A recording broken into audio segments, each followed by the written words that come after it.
Magandang hapon po, Mr. Chair. Tulad ng mga obserbasyon ng aking colleague na si Congresswoman Swansing, patungkol sa OVP, ganun din po ang ating mga naging obserbasyon sa DepEd. Bilang Secretary ng Education, dinidirekta ng ating Vice President or then Secretary of Education ang kanyang team para i-prepare ang disbursement voucher. Kanang kamay niya, it must be noted, Mr. Chair, na kanang kamay niya dito sa DepEd ay si Attorney Sunshine Fajarda na siyang asawa naman ng DepEd Special Disbursing Officer na si Mr. Edward Fajarda. Ang Chief Accountant po ng DepEd na si Ms. Rina Catalan ang siyang nagsucertify naman kung available na ang cash and yung completion po ng documents. And once everything is in order, si Ms. Annalyn Sevilla po, Undersecretary for Finance, approves the check for payment. Pinipirmahan naman po ito ni Ms. Sevilla at ni Gloria Mercado, siyang dalawang authorized signatories ng DepEd. After which, Mr. Edward Fajarda bilang SDO ang siyang tumutungo sa Land Bank at nag-e-encash ng mga checking ito. Similar to the OVP, the DepEd key individuals in the preparation and disbursement of confidential funds are those who have been familiar with the Vice President even before she assumed office. They were all with her when she was mayor of Davao City. Like Ms. Gina Acosta, Mr. Fajarda is the SDO entrusted to disburse the confidential funds to different recipients. And also, much like Ms. Acosta, binibigay rin po niya, according sa kanyang statement, ang 37.5 million na kanyang na-encash na confidential funds each time sa security officer ng DepEd. Might I say, unlawfully niyang binibigay ito. At the end of the day, sino nga po ba talaga ang nakakaalam ng lahat ng ito? Dahil hindi nakakasagot ang SDO, syempre, ang nakakaalam lang po ng lahat ng ito ay ang DepEd Secretary dati na si Vice President Sara Duterte. At katulad din po ng OVP, marami rin pong katanungan patungkol sa confidential funds ng DepEd. Maraming mga kaduda-dudang acknowledgement receipts na hindi tayo sigurado sa kinapuntahan. Mga acknowledgement receipts na mukha namang pare-parehas ang nagsusulat. Mga liquidation reports na mukhang mabilisan lamang na ginagawa, copy-paste nga lamang. Ang mga tao who have supposedly used and benefited from the use of confidential funds completely denied na nagamit nila ito. AFP commanders under oath ay sinabing kung alam lang sana nila na gagamitin ang mga certifications just to justify expenditure of the confidential funds, hindi sana nila i-issue ang certifications na ito. And on top of this, mukhang ang SDO ng DepEd ay marunong pala mag-teleport, Mr. Chair, dahil in one day, nakaka-disperse po siya ng funds mula Apari po hanggang Hulo. Based sa pahayag ni Major General Nolasco Mempin, kung naaalala ng ating mga colleagues, nung na-issuehan ang DepEd ng Audit Observation Memorandum ng COA o AOM, ang Secretary ng Education asked him certification from the AFP. Under those instructions, he requested and was given these certifications for the youth leadership summits conducted by the AFP. Klaro po, walang DepEd confidential funds na nakarating sa AFP. Itong mga certification ng AFP ay ginamit lamang upang makasumite ang DepEd sa COA ng kanilang kinakailangang dokumento. They just used the AFP certifications to justify and explain their supposed 15 million in confidential funds representing rewards to informers. Katulad din po sa OVP, napakaraming maanumalyang acknowledgement receipts ng DepEd. I will be showing on the screen right now acknowledgement receipts of persons with almost the exact same stroke ng pagpirma. In fact, hindi man halos mabasa dun sa pangalawang pangalan, hindi halos mabasa yung panunulat nung gumawa nito. Sa slide naman, sa susunod na slide natin, meron din namang pong mga individual na 2 beses nakatanggap. Ito si Milky Sequoia na pinakilala sa atin kanina. 2 beses po siya makakatanggap sa DepEd, pero magkaiba po ang pirma sa unang Milky Sequoia sa pangalawang Milky Sequoia. Meron din naman po tayong acknowledgement receipts na kung saan ang confidential funds ay na-disburse on the same day on completely different locations. Dito po makikita natin nag-disburse ang DepEd sa Makati at sa Cebu on the same day, March 4, 2023. Lastly, similar to her role in the OVP, then DepEd Secretary Sara Duterte. Siya din po ang pumirma ng certification and accomplishment reports of DepEd attesting that the funds were used in accordance with the law. These certifications were made under oath, again, as said by Congresswoman Luistro, before a notary public notarized by a attorney, Rochelle Abella. Nanumpa po ang ating Vice Presidente, Mr. Chair, na ang confidential funds na ginamit ay naaayon sa batas. Pero sa ating dinami-daming hearing na pinagdaanan, mukha naman po talagang hindi ganoon ang nangyari. Maraming salamat po, Mr. Chair. Thank you, Congresswoman Pami Zamora. The Chair would like to, before I recognize the Honorable Ortega, the Chair would like to recognize the Vice Chairperson from the 7th District of Cavite, the Honorable Crispin Diego Ping Remulla. Good afternoon, sir. The Chair would like to recognize the Honorable Francisco Pau Ortega.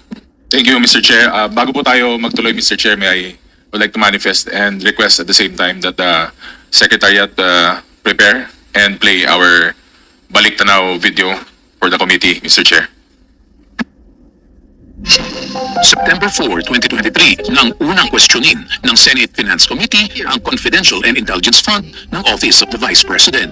My main subjects of debate with the OVP na yung Confi and Intel funds mas properly lodged talaga dun sa ibang line items ng opisina mismo o sa mga intelligence agencies talaga. November 9, 2023, sa Senate Budget Deliberation, tuluyan ang inurong ng Office of the Vice President ang paghingi ng confidential fund. In receipt of a statement from the Vice President we discussed earlier, and according to her, they will no longer pursue the CIF or CF. August 27, 2024, sinimulan ng House Committee on Appropriations ang pagdinig sa 2025 budget ng Office of the Vice President.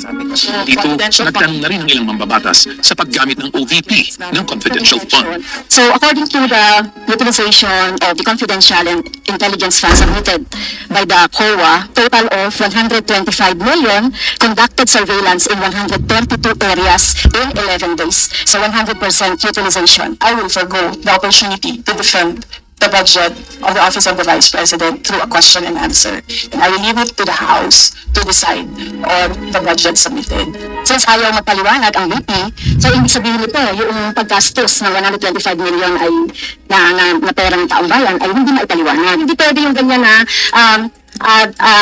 yung tactics na ganyan, na parang parang sorry pagkapusit, na kapag nasasukol na ang pusit ay nag-aano ng maitim na tinta. So ayaw natin ng ganun, Madam Chair, kasi yung atin namang pinag-uusapan dito ay budget. I request that the chairperson of the Finance Committee preside over this hearing. With due respect, you are not allowed to do that. This is about transparency and accountability, and it doesn't exempt the Office of the Vice President.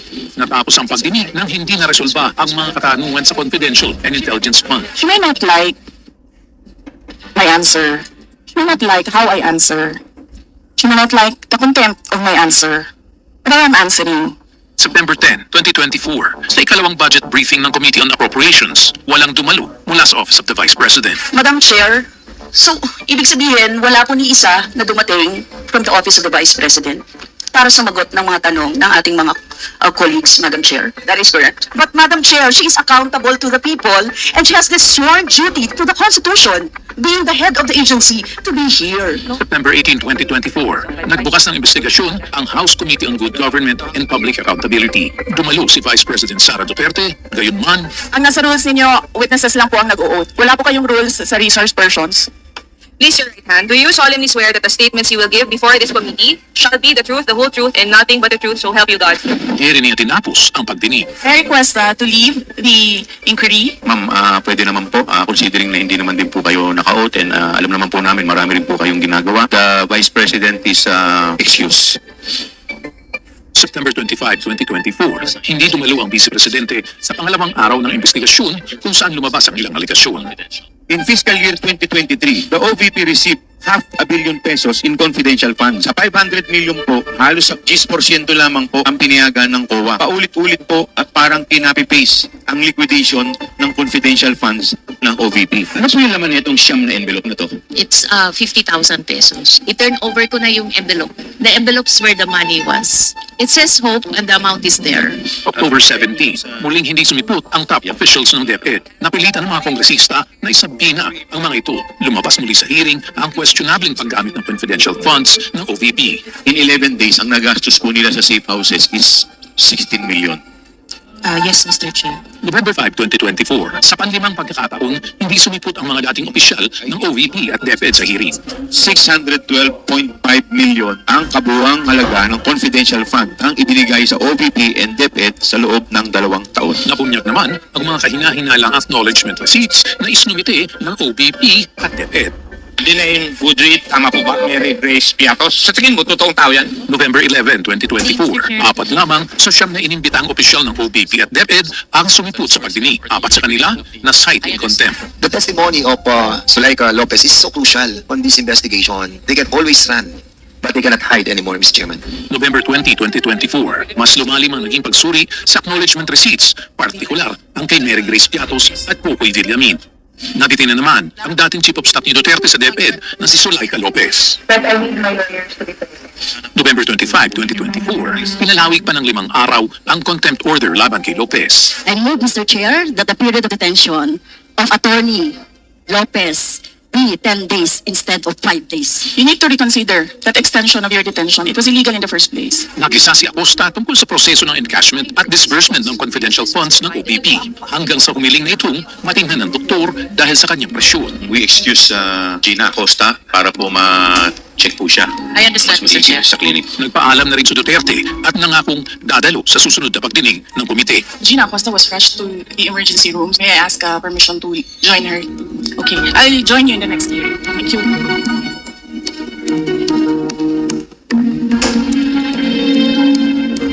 Ngayong Lunes, gaganapin ang pagdinig ng House Committee on Good Government and Public Accountability sa paggamit ng confidential fund ng Office of the Vice President at DepEd. Inaasahang ang resulta ng mga pagdinig na ito ay magiging bahagi ng legislative agenda ng Kongreso sa susunod na taon. 1 minute suspension is declared by the chair.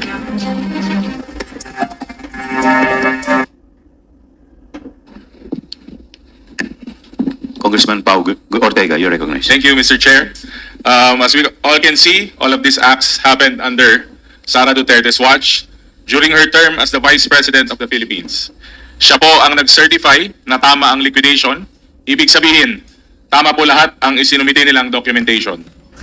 As the second highest ranking official of the government, the Vice President enjoys a high level of public trust and confidence. She took an oath to preserve and defend the Constitution and to execute laws of the country. She is accountable to the people and has the duty to serve them with the utmost responsibility, integrity, loyalty, and efficiency. But rather than observe faithfully her oath to defend the Constitution, she sought to undermine the foundational principles, transparency, and accountability. She failed to ensure that these confidential funds, which are people's money, were properly spent. Nagalit siya nang siya ay tinanong. Nagalit siya, bakit daw siya pino-prosecute? Kitang-kita natin na may mali. Kitang-kita ng publiko na may mali. So bakit hindi tayo magtanong? Responsibilidad namin ito bilang representante ng taong bayan. Ang mali po ay tumahimik at magwalang kibo. Ang sabi nga po ni Albert Einstein, the world is a dangerous place not because those who do evil, but because of those who look on and do nothing. Nasusubaybayan po nating lahat kung paano nagamit ng incumbent Vice President ang mga loopholes ng batas upang makuha ang 612.5 million na confidential funds. 2 Pasko ang lumipas na nalustay niya at kasabwat niya ang pera ng bayan. Para siyang Santa Claus ng OVP at DepEd na namimigay ng pera na pinaghirapan ng taong bayan. Pero hindi pinapamigay, mukhang binubulsa pa. In short, yumayaman si VP Sara at ang kanyang kasamahan, habang marami pa ang kumakapit pa rin sa patalim. Itong unting patak ng pera mula sa supposedly charitable programs ay makakalunas sa paghihirap at lalong-lalo na sa karamihan. Pwede na rin sana itong pangtulong at kung hindi sana niya binulsa. This is a crime of the highest order. This is not only a culpable violation of the Constitution, but a betrayal of the trust of the people that had been given to her. Mahigit kalahating bilyong piso. Ilang classroom na sana ang napagawa nito, ilang libro na at laptop sana ang nabili at nagamit ng perang ito. Ilang feeding programs na po, Mr. Chair, ang maaaring isinagawa. Hindi ito biro. Hindi biro ang kalahating bilyong piso. Sa laking bagay sana kung nilaan ang perang ito sa lehitimong programa ng gobyerno. Maraming estudyante at mga guro sa pampublikong paaralan ang nagsisiksikan sa masikip at mainit na classrooms. Maaring estudyante ang naglalakad ng ilang kilometro araw-araw at tinitiis ang init ng araw. Yung iba kailangan tumawid ng ilog para makapasok sa eskwelahan. At ang ating mga guro nagpapatuloy sa pagturo sa kabila ng kakulangan ng resources. Madalas kailangang umutang para matustusan ang pangangailangan ng kanilang pamilya. Dahil kulang ang sweldo, isa sila sa pinagkaitan ng kalahating bilyong piso. Ang bawat mamamayang Pilipino ay ninakawan ng mahigit kalahating bilyong piso, Mr. Chair. It cannot be ignored that the inquiry conducted by this committee gained so much traction from the public. Sinubaybayan po tayo ng taong bayan, especially as the committee continued to uncover anomalies in the disbursement and liquidation of the confidential funds of the OVP and DepEd. Last week, 2 complaint for impeachment po ang inihain sa Kamara by various groups and various sectors calling for the impeachment of the incumbent Vice President Sara Duterte. In both complaints, the incumbent Vice President Sara Duterte was charged with misuse of 612 million in confidential funds as discovered by this committee. The misuse allegedly amounted to a betrayal of public trust, culpable violation of the Constitution, graft and corruption, and all grounds for impeachment of a sitting Vice President under the 1987 Constitution. Nung simulan po namin ang inquiry na ito, tulad nyo, hindi po namin inaakala na ganito ang matutuklasan namin. Aayusin po namin ang mga batas na natuklasan ding maraming butas. Kaya may nakakalusot. Habang tinatalakay po namin ang usaping ito, marami ang nasaktan. Marami ang nagsabi kami ay nanggigipit. Hindi po. Ginawa po namin ang aming trabaho. Mahirap? Oo, dahil this is about a very popular Vice President. There is the greater duty of ensuring public accountability and transparency. So let the chips fall where they may. Maraming salamat po, Mr. Chair. Next hearing. Mr. Chair, last manifestation before we end. Yes, Congresswoman Franz Castro. Thank you, Mr. Chair. So, isang last manifestation na lang po, Mr. Chair. Dagdag ito doon sa una ko pong manifestation. I completely agree as to the criminal liabilities of the Vice President Sara Duterte. In addition, I would like to stress na isa rin sa napakahalagang tungkulin natin sa Kongreso, particular dito sa House of Representatives, ang tungkulin natin na simula ng imbestigahan o initiate investigate or hear ang impeachment ng tinatawag na impeachable officers o matataas na opisyal na hindi maaring tanggalin sa posisyon bukod sa proseso ng impeachment. Kabilang dito ang Vice Presidente noong nakaraang linggo, nag-step 1 na ang 72 individual mula sa iba't ibang mga organisasyon na advocates ng mabuting pamamahala at pananagutan ng mga opisyal. Layo ng People's Impeachment Complaint na i-impeach si Sara Duterte bilang Vice Presidente ng Pilipinas dahil sa pagtataksil sa tiwala ng publiko kaugnay ng 612.5 million confidential funds ng Office of the Vice President at ng DepEd mula December 2022 hanggang third quarter ng 2023. At ginamit nila ang mga revelasyon mula sa committee ito. Ito ang acts ng pagtataksil sa tiwala ng publiko na ginawa ng Vice Presidente Duterte.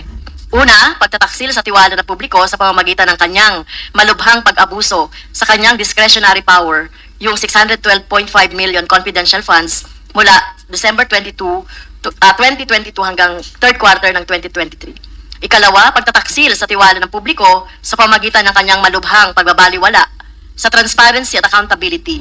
Ginagawa niyang katatawanan ang proseso ng audit at pag-uutos sa mga subordinate na maghanda ng hindi kapani-paniwalang mga liquidation reports na sinusuportahan ng mga peking accomplishment reports at mga palsipikadong dokumento.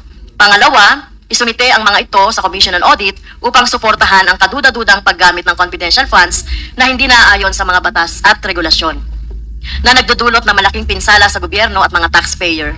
At ikatlo, Mr. Chair, pagtataksil sa tiwala ng publiko na sa pamamagitan ng kanyang kapabayaan sa tungkulin sa kanyang sadyang pagtanggi na kilalanin ang congressional oversight sa mga deliberasyon ng mga budget at ang autoridad nito na magsagawa ng mga pagtatanong bilang tulong sa paggawa ng batas. Panawagan natin, Mr. Chair, na i-honor ang pagkilos ng mamamayan na nagsampa ng People's Impeachment Complaint. Ang Vice Presidente ay nananatili sa pwesto. Welcome to Team Sam TV, your channel for the latest news updates. Here, we break down the biggest stories from around the globe, covering everything from breaking news to politics. Whether you want to stay informed or just catch up on what's happening, we've got you covered. So, don't forget to subscribe and hit that notification bell so you never miss out on the latest news. Join the Team Sam TV family, and let's explore the world together, one update at a time.